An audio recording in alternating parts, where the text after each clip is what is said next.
Fix It Tony here. So wanted to go over a quick review of the new Ego mini bike that we have here. We have about 20 miles on her, got our initial impressions. And so far, here's what we like and here's what we don't like. So one of the great things I think is really cool about this bike is you can use Ego's batteries. And you can still see your fuel gauge in here. You have a nice display and it gives you Eco, normal, and sport modes. 24 miles on it. Battery indicator tells you where the batteries are at, your miles per hour, high beam, low beam. You have a horn. You can also have reverse, which is very interesting. It's very slow, which is nice, but if you need it, it's there. Kind of a cool little feature. And then you can turn off your lights, turn on just your daytime running light, which is this light here you'll see. So that's your daytime, which is just the outer CFL ring that's on there. Or you can turn on your full headlight here. And this is how you select your sport mode, normal, or your energy saving mode, which is your eco mode. You have hydraulic brakes front and rear. So you have really good stopping power. You have your keyed ignition, which is a nice key that's not going to be really easy for someone to steal this. Then you have two functions here with the key on the side. One opens the top so you can switch out your batteries. You just push the button here and the batteries pop out. There are two screws here. From the factory, you have to remove those two. I'll open this back up here. You have to remove these two Allen heads, and in here there's a switch, and you have to flip that switch. Otherwise, your sport mode, which gives you the maximum speed of 28 miles an hour, will not be achieved. It'll only do about 20 until you turn that off. But it is a good feature if you have a kid and you want them to learn how to ride it, and they don't know how to necessarily ride a bike like this. It's a good feature to have. When you flip it here, you also have a nice little space. You can put whatever you like, but it is the perfect size to slide an extra battery into. This space and these spaces up here will accept up to a 12 amp hour Ego battery. Those 12 amp hour batteries, of course, are almost $600 a piece. Quite expensive, but will give your range extension to probably about 25 miles or so. It would be my estimate, because so far 10 to 15 miles is really all you really get out of these 7.5s, and that's, you know, somebody who's a little bit heavier, myself being 230 pounds, somebody who's lighter, you probably maybe get a little more mileage out of them, putting less stress on that system there. You have a nice little grab bar in the back for maneuvering the bike around. You have full mud guards, so you're not shooting stuff at yourself. You have nice little knobby tires. They're a no name. It's like Cordell or something like that.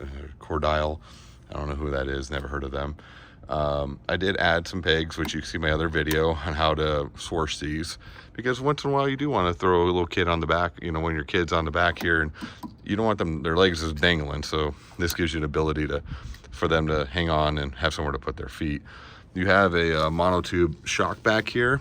It gives you a few inches of travel. It is smooth, and some people said these are harsh, but I've not found it to be harsh. You have the hub here, which has your electric motor in it.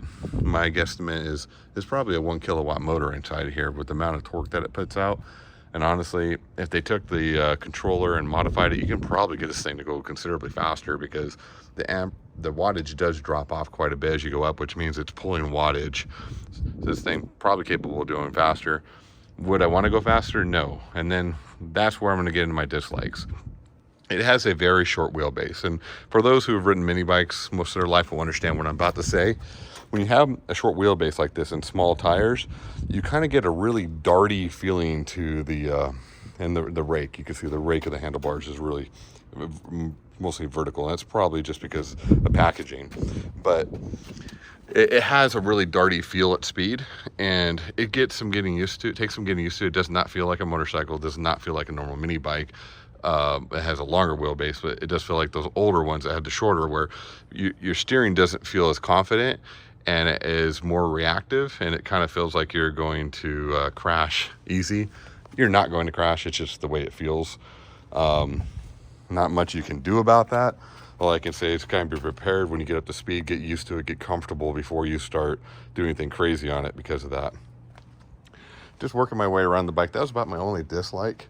Everything else is pretty neat. The build quality is very, very good. You have good quality parts, good quality welds. Everything's painted. It's not your normal Chinese junk that's going to get water in somewhere and rust. It does have a splash rating. You Can't soak this thing, but it can get some water splashed on it. It's not going to short out on you. They cover all the major surfaces, which is nice. All the harnesses are all fully covered. Better quality brake lines, good quality rotors and pads, aluminum wheels. They really did a nice job here. And these are tubeless tires. I wanted to notate that too. Somebody can turn this into a Supermoto if they want to put the, an actual street tire on it. Probably help the performance, and also these have a lot of drag, so putting that type of tire is probably going to give you better range and quicker acceleration with a low rolling resistance. Seat quality is good, stitching's good. Now my recommendation: would I buy it again? I would say yes and no. Yes, because I already have Ego batteries. I'm already in their world basically. So yes, I would buy it. Now, if you're somebody who's looking to get into the world, it can be very expensive to enter this world. This bike without batteries is about $1,200 to $1,300 plus tax, shipping and freight's included, which is neat because they do ship this nicely. It's in its own crate. It's steel. It's protected very well. It's very little needed to assemble it. But if you need the batteries, their kit that comes with the two 7.5 amp hour batteries and a charger, that does cost $2,300. Now you're getting kind of expensive. And if you want some range, you want to add a third battery, that 7.5 amp hour battery is pushing $400. Say you want to go max and you want 3 batteries at the 12 amp hour, they're $600 a piece. That's $1,800 for batteries alone. That is nuts. There are better options out there when it comes to that. So that's why I say yes and no. Since I'm already with Ego, it makes sense. If I wasn't with Ego, likelihood is I would not have bought this. So make your own decisions down in the comments. In the comments, ask any questions you want. I'm planning on doing some videos with this and really kind of get it out there and let you know what it's capable of. Am I going to modify it? No. Outside of putting the pegs on it, probably not much else to this because it's under warranty and I don't want to lose the warranty. So like, subscribe, and share. I'll have the affiliate link down in the description if you want to buy one of these. And again, we'll give it a couple months of testing and see where we're at in a couple months of reliability wise, and see, make sure this thing's going to go the long haul. Does it look cool? Is it neat? Yes. Will it give you some, distant range? Yes. Is it worth all the money if you're not already have Ego batteries? Probably not. You make that decision. It's your money. Thank you guys. Have a great day.